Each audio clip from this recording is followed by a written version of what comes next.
แล้วก็ต่างประเทศนำมื้อนี้กับพอเดี๋ยวอยู่ต้องเค้กน้อยสาวผู้ไทยคือเก่าเนาะทุกคนมื้อนี้สักเค้กสิมาเฮ็ดอันนั้นเฮ็ดกินดอกกระเจียวทุกคนนี่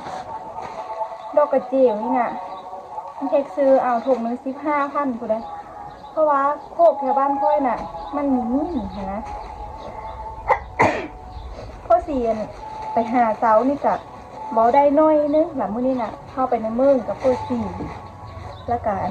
ก็เลยซื้อเห็นนะข้อ4ก็ว่าไปหาก็ได้น้อยนึงว่าสิซื้อน้ำข้อ4ก็เฮาก็บ่ได้กินแล้วทุกคนแถวบ้านค่อยมันมีนะนี่ก็มันมีหลายทุกคนมันคือแถวบ้านเวงบ้านจอมหาดเพิ่นนะเขาน่ะเขามีโคกไว้ซั่นเนาะบ้านค่อยค่ะมันมีก็มีแต่โคกน้อยกะคนทางเหนือคือเขาเจ้าตื่นแต่ดึกลูกตะเช้าเนาะเขาเจ้าไปหากะได้ผู้ใดกะแต่ก็มีเคยได้กินโทบ้านโทเมืองเนาะมีแต่ซื้อกินนี่แหละทุกคนเลยถุงนึง15,000มื้อนี้ค่อยเสียนมาโลกินทุกคนเลยโลจำแจ่วปลาแดะกินทุกคนจำแจ่วปลาแดะส้มเนาะเดี๋ยวจังตอนนี้เฮากะสีส้มแกงนี่มันเอาไว้เนาะทุกคนเพราะตอนนี้เฮานึ่งข้าวอยู่เดี๋ยวเพื่อข้าวซุปเฮาจังเฮ็ดกินเนาะทำแล้วนี่นะทุกคน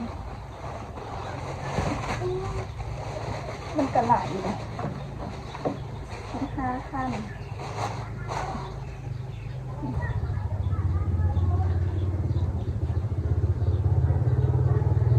จ้องอ้อนแน่นเลยทุกคน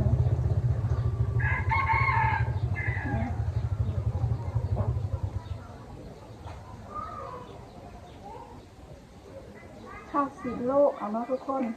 คันได้หลายนี่กันนึ่งกินแต่แซ่บทุกคนเลยแต่ว่าอันนี้ข้าวมันน้อยเดียวนะข้าวกับสีโลกจำเจียวก็ได้เนาะ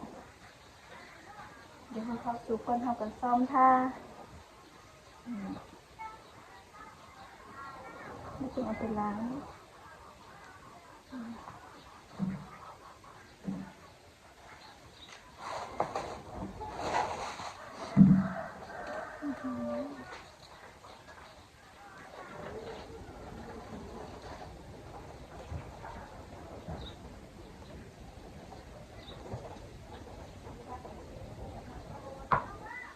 อันนี้จะย่างอย่างนั้นทุกคนเลยย่างกระจุ่มน้อยๆย่างง่ามมาเลยนะว้าว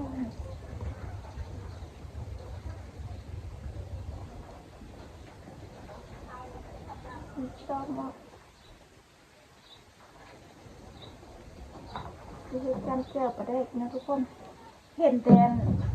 สาวนิ้มมาล่งเนาะสาวนิ้มน่าไปหาทุกคนได้เห็นสาวนิ้มไปหาอยู่เลยทรงหลังสงกรานต์นี่ก็เห็นน่าไปหาเนาะบ้านเขาสาวนิ้มผัดมีโคกหลายจะได้กินบ้านคอยมีโคก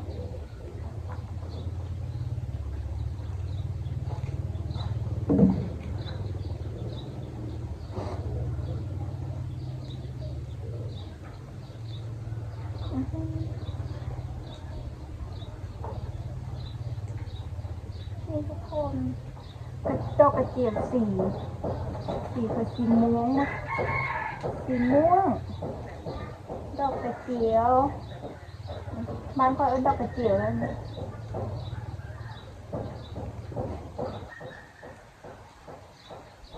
แต่ละบ้านก็มีที่คือเดียวได้ดอกอันนี้บ้านนึงก็แนวนี้บ้านนึงก็แนวนี้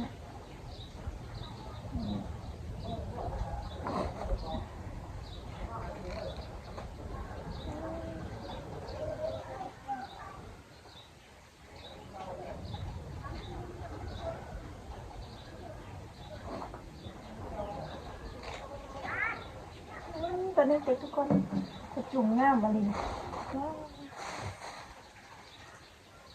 เฮ้ยนะอีพออีเนมมีได้อยู่เพิ่นทุกคนเลยเพิ่นไปอันนั้นเพิ่นไปปฏิบัติธรรมอยู่บ้านดงขันค่ำเพิ่นเลยบ้านดงขันค่ำแล้วก็บ้านบุ้งเนาะพ่อแม่เพิ่นไปได้อยู่เพิ่นเลยมันจะได้อยู่เพิ่นจะเด็ก19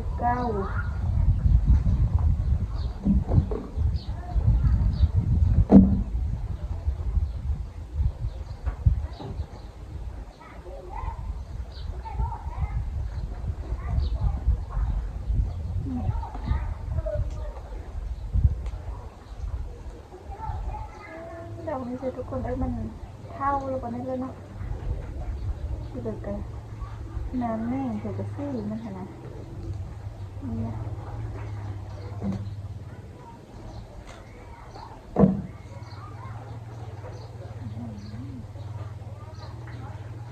แต่ว่ากินได้เลยก็ได้ถ้ากินกับเปรี้ยวก็ได้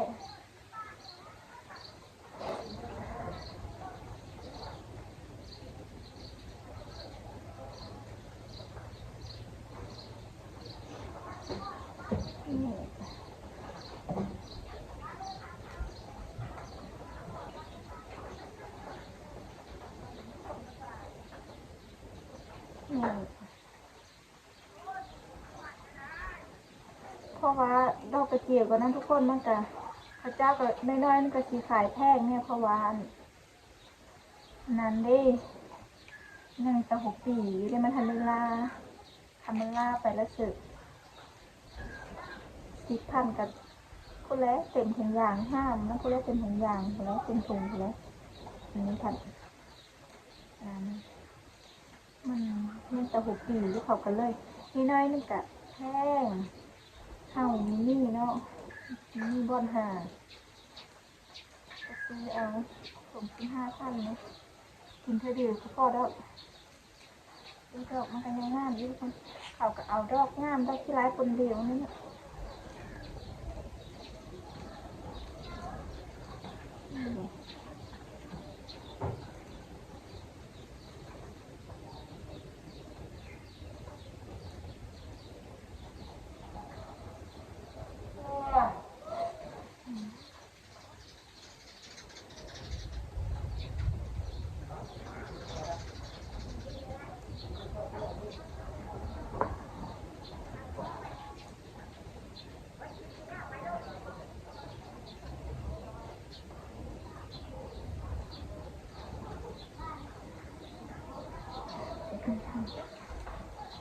สีแลแล้วนะทุกคน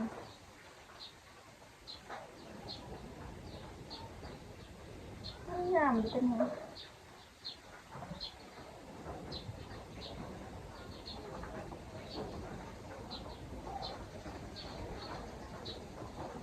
ว้าวซื้อว้าวข้อสามารถเก็บอยู่เฮ็ดกินทุกคนมักเฮ็ดกินมักเฮ็ดอาหารเลยมากเลยมักเฮ็ดอยู่เฮ็ดกิน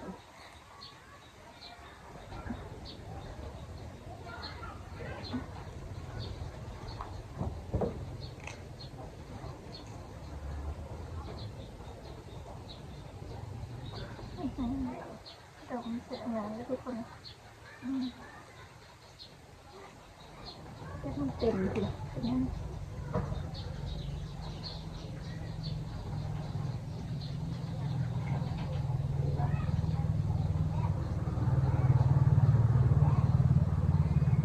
ดอกข้างในมันคือสีน้ำ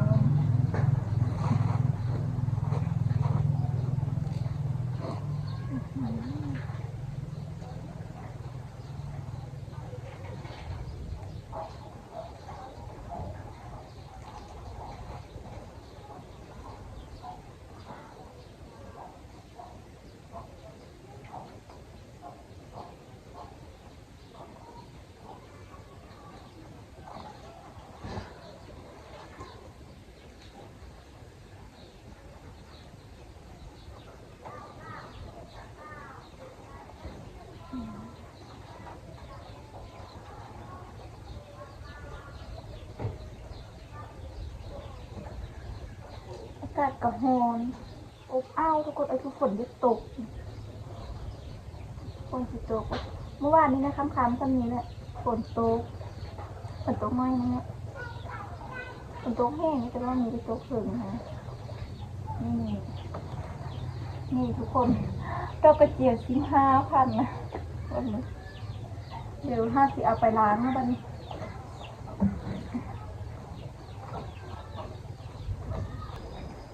มาจ้าทุกคนบัดนี้เรากะที่มาล้างดอกกระเจียวนะ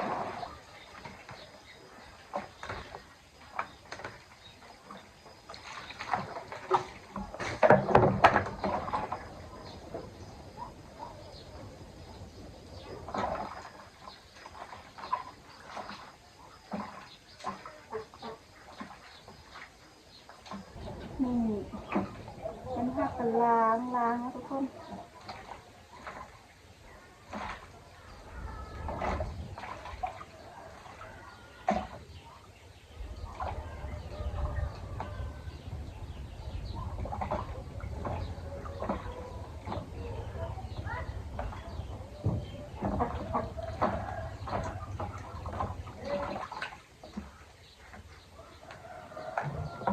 ข้าวล้างน้ำเด็ดพร้อมนะทุกคนเรียบร้อยแล้วก็ตอนนี้ข้าวกระทะข้าวซุปข้าวใส่ข้าวแล้วข้าวกันสีโลกดอกกระจิ๋วเนี่ย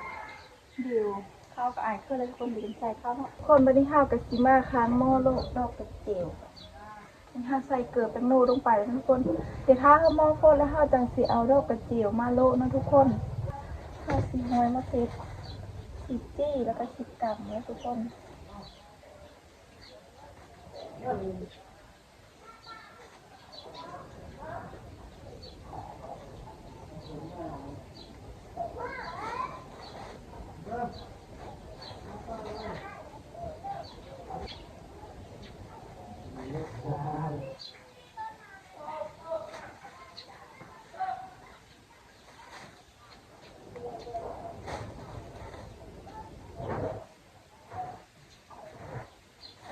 อันนี้กาข้าวสีห้อยไว้นะทุกคนเดี๋ยวข้าวโลดอกกระเจียวแล้วจังสีจี้วันนี้ข้าวกระเจียวเอาดอกกระเจียวลงไปโดน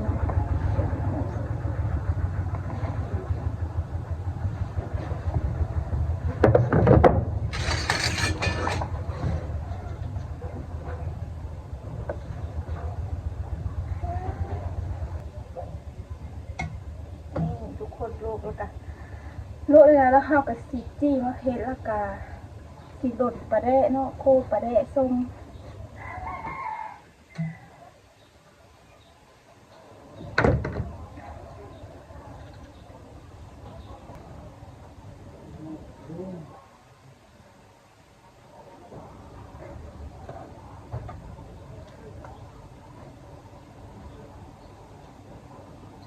หอมนี่ทุกคนไหมอากาศหอม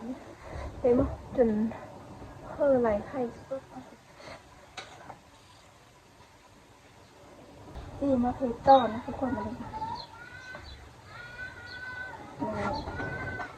ค่ะมะเขือจี้มะเขือเนาะจี้มะเขือข้าวกับสีหล่นปลาแดะแล้วข้าวกับสีตำแก้วทุกคน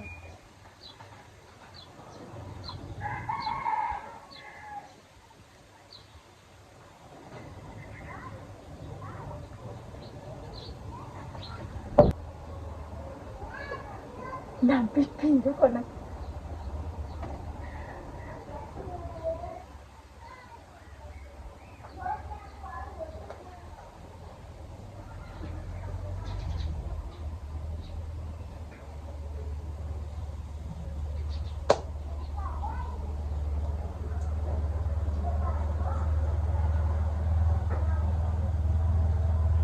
นี่ทุกคนมันที่สีหล่นปลาแดะ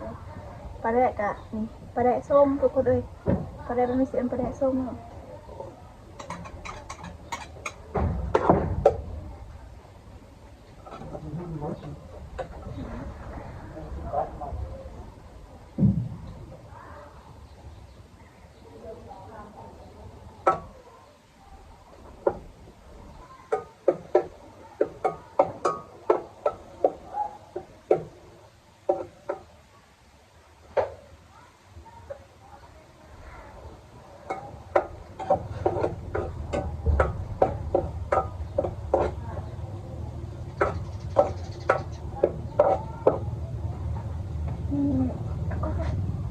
สุกแล้วทุกคน2 อันย่างแต่แจ้วนะทุกคนไม่ทำสิตำแจ้วนะ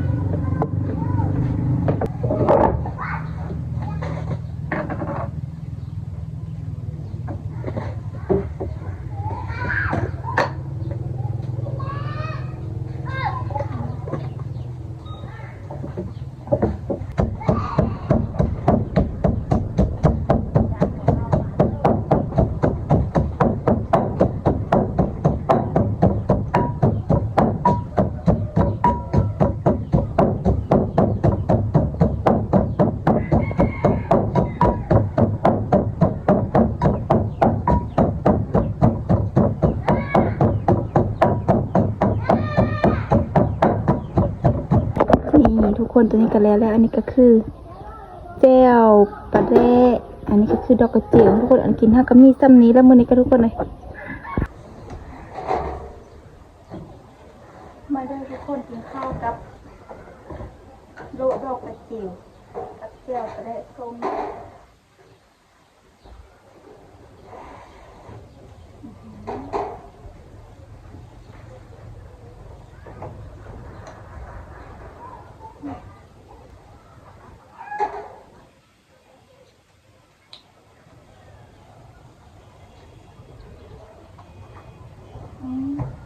รสชาติอะไรแล้วก็ดู